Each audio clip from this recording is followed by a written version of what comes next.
Mes chers compatriotes, Guinéennes et Guinéens, au moment où l'année 2020 s'achève, je me donne le devoir, mais aussi le plaisir de m'adresser à vous pour vous dire combien de fois j'aurais voulu être avec vous à ce moment de basculement d'une année à l'autre.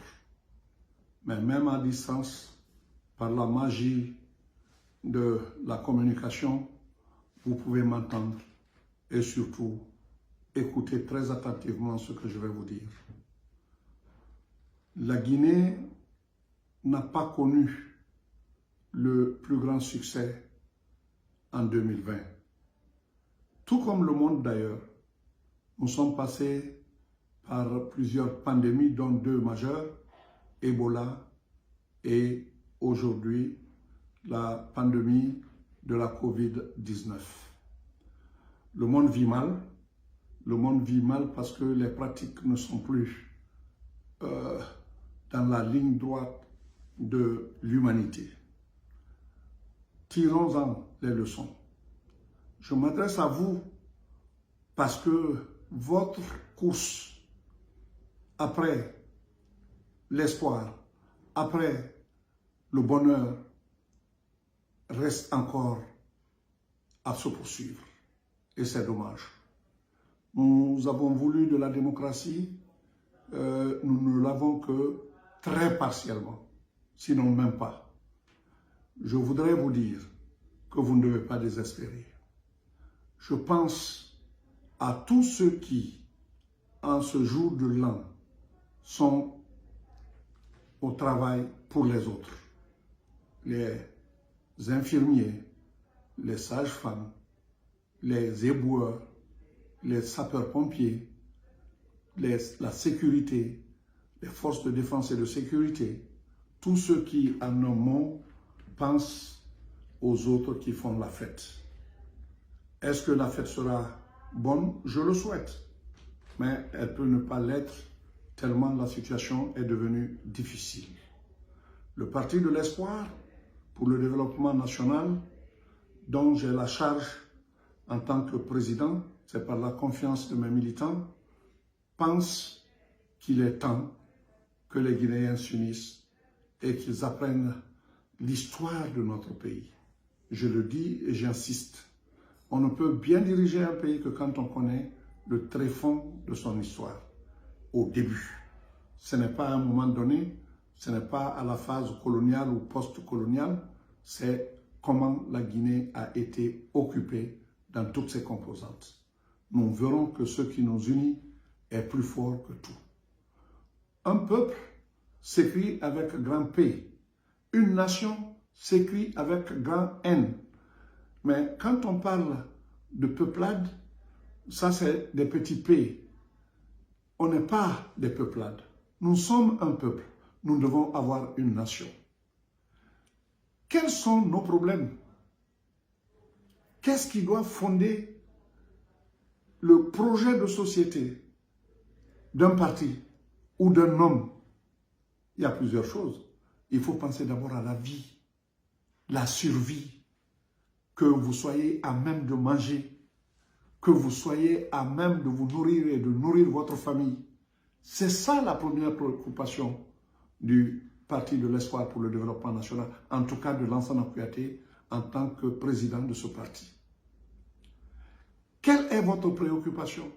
C'est d'avoir la sécurité. Sans sécurité, il n'y a pas de stabilité. Et sans stabilité, il n'y a pas de paix. Sans paix, il n'y a pas de développement. Je le dis et je le redis. La paix est très chère pour un pays qui veut se développer. En Afrique, on utilise très souvent, avec facilité, le mot émergent. Nos pays sont loin de l'émergence parce que les fondements ne sont pas établis. Je voudrais vous dire que l'éducation, la santé, les infrastructures de base, ce qui veut dire les routes, les ports, les aéroports, tout ce sur lequel les autres édifices viendront, pour faire de notre pays un pays où les touristes viendront, un pays où il fera bon vivre, un pays où la nature nous a donné tant de bienfaits qu'on aura la chance de les exploiter rationnellement. Il ne s'agit pas de brader nos richesses.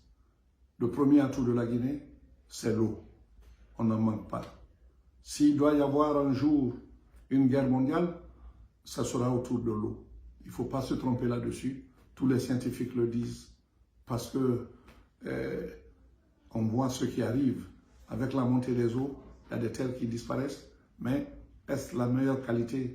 Il y a des pays qui sont aujourd'hui de s'affronter à distance à cause de l'eau. Nous en avons un prêt. Non seulement par la nappe phréatique, mais aussi par l'eau de circulation. La jeunesse est porteuse, doit être porteuse des espoirs de ce pays. Mais lorsque la Guinée est citée parmi les plus demandeurs d'immigration, ça fait honte à tous les Guinéens. C'est parce que ces Guinéens ont été abandonnés à eux-mêmes. Il ne s'agit pas seulement d'être jeune et de vouloir partir. Chaque Guinéen a sa place en Guinée. Nous devons tous y être pour bâtir une nation nouvelle. Une nation où les composantes se respectent mutuellement et où les composantes sont en totale adéquation parce que mélangées les unes aux autres. Très chers compatriotes, tout ce qui s'est passé, je ne veux pas ressasser les égarements politiques qu'il y a eu ces derniers temps, ça ne sert à rien, vous le savez déjà abondamment. Je crois qu'il faut qu'on se consacre maintenant à ce qui sera fait pour l'avenir. Cela passe par l'unité des Guinéens, ne pas continuer à se tirer à boulet rouge, essayer de trouver un modus operandi qui nous permette de décoller. Décoller pour le bon, décoller pour le meilleur, décoller pour que la Guinée soit citée comme exemple. On a été une référence quand nous avons dit non à la constitution du général de Gaulle. C'était en 1958. On était seuls. Je dirais, malheureusement d'ailleurs, même si ça flatte notre ego, si peut-être la Guinée et 2 ou 3 pays étaient entrés dans l'ère de l'indépendance en même temps, peut-être que le sort de la Guinée allait se lire autrement, allait s'inscrire autrement.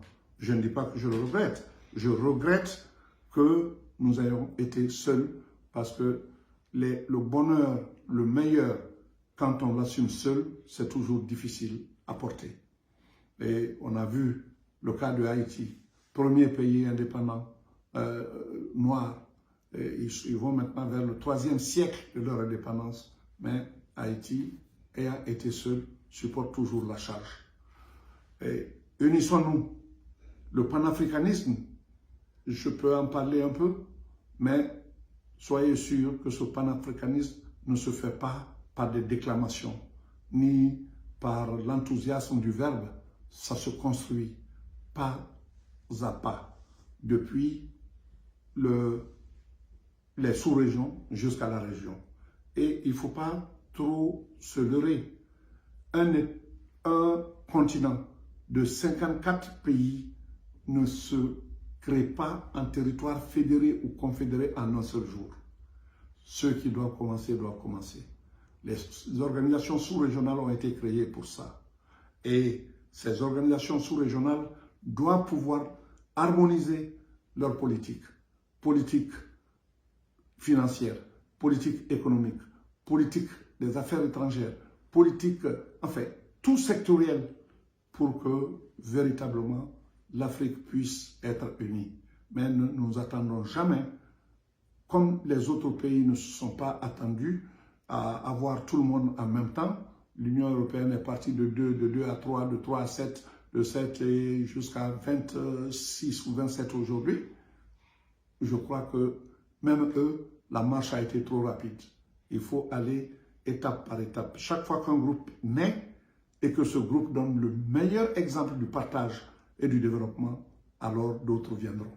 C'est ma façon de voir, parce que le problème n'est pas de vouloir, il s'agit d'appliquer les décisions qui sont prises. Mes chers compatriotes, je souhaite à tous ceux qui sont malades en ce jour de l'an, prompt rétablissement. Je souhaite à tous ceux qui ont perdu des parents, je veux dire, mes condoléances les plus attristées.